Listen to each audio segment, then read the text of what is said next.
In this lesson, our last lesson of the unit, we're going to take a look at the effects of World War I. Here we're taking a look at the western front of the war, what would become the only front in the war once the Russians withdrew, allowing Germany to turn the full force of its military against the British, French, Belgians, the Allies. So the Americans come in 1917, but it's the overwhelming numbers of U.S. troops that come in, particularly in 1918, that are going to give the Allies the advantage that they need to win this thing. In June and July of 1918, for example, Americans sent over 584,000 men. The German army could not hope to match these numbers that arrived in such a very short space of time. On July 18, 1918, the French launched a major attack against the Germans. This attack included 2 American divisions, only for a total of 54,000 men. But by August of 1918, there were nearly 1,500,000 American troops in France. Germany could only muster 300,000 youths. And given the fact that the Allies were planning for a major attack in 1919 that would be led by 100 American divisions, Germany really had no choice but to look for a way out of this fighting. This led to the armistice in November of 1918. Armistice was the agreement to stop fighting. You see the crowds on the streets of New York City and Chicago, ecstatic that the war was now over. The chart here shows that the costs, both in money and lives,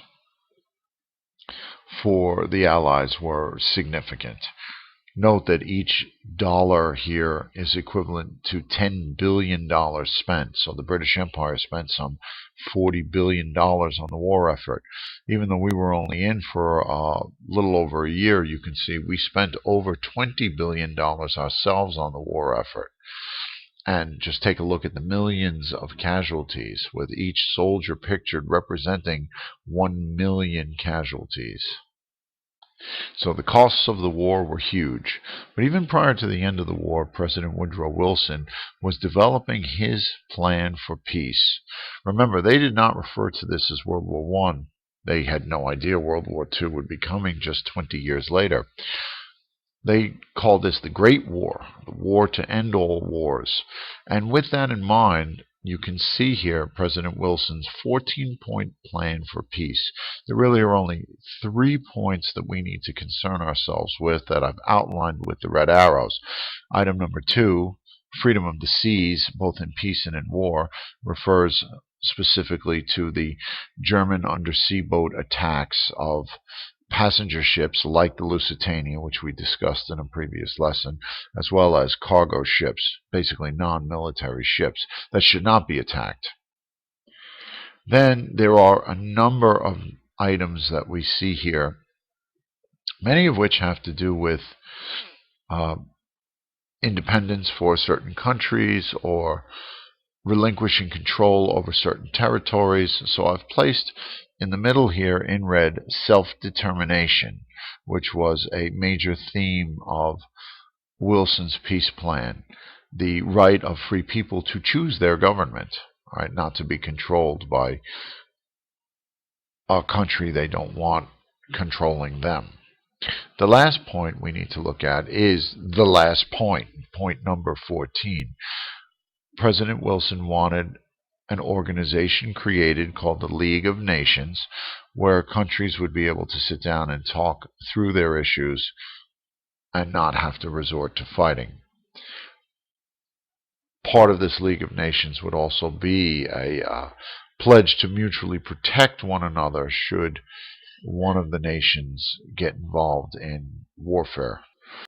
In putting the Treaty of Versailles together, Britain, France, and Italy really had the goal of punishing Germany.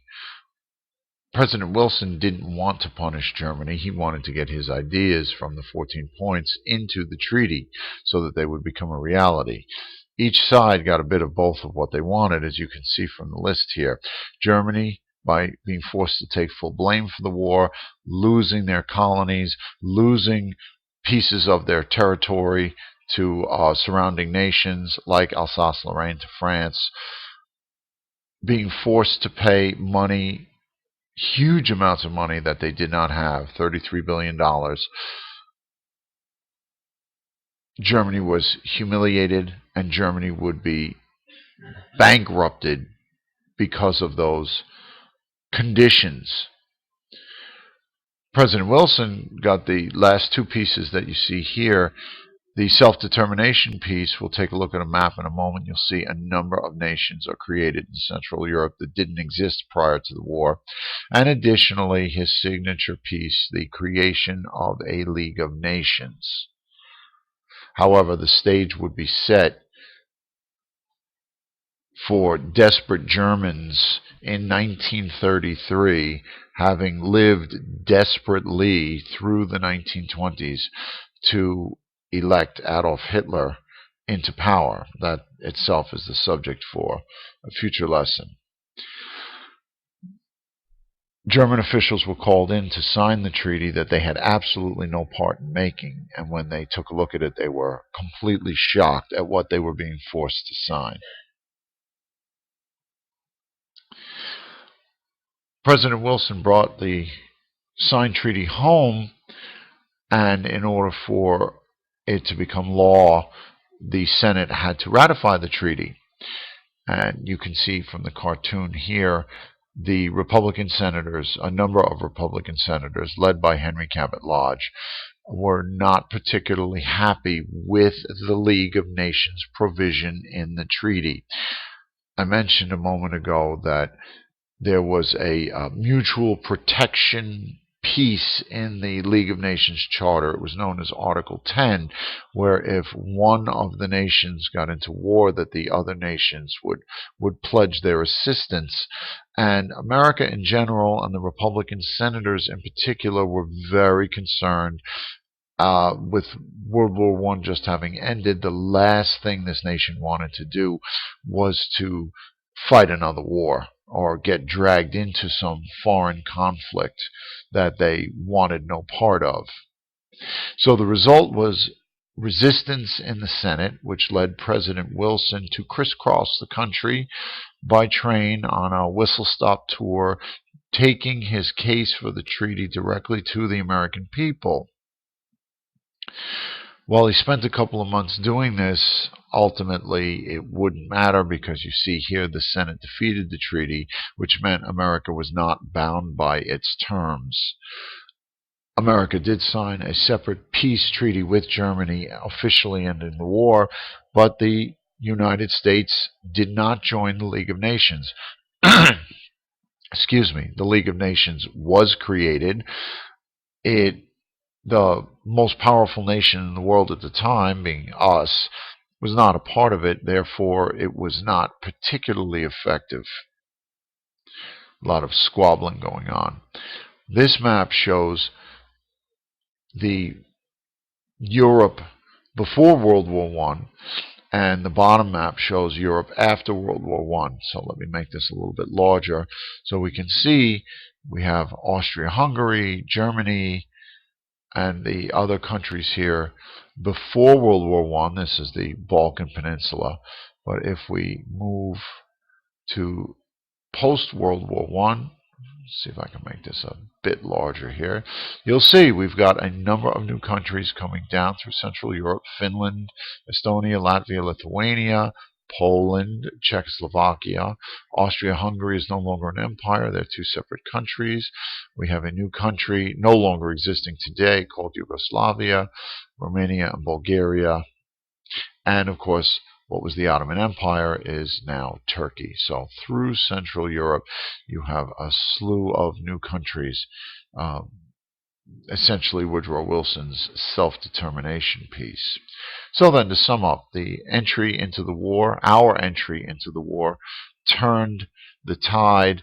The sheer number of soldiers that we sent over at once was enough to overwhelm the Germans, leading to them to look for a way to end the war, declare armistice, if you will. President Wilson had developed his 14-point plan for peace before the war ended. with the three pieces that we discussed: the freedom of the seas peace, self-determination peace, and the League of Nations. The Treaty of Versailles humiliated Germany, bankrupted the nation, laying the groundwork for World War II to happen just 20 years later. And again, the United States Senate did reject the Treaty of Versailles because of the League of Nations provision and the fear that we could get involved in a foreign conflict. As a result, the United States did not join the League of Nations. And thus ends World War I.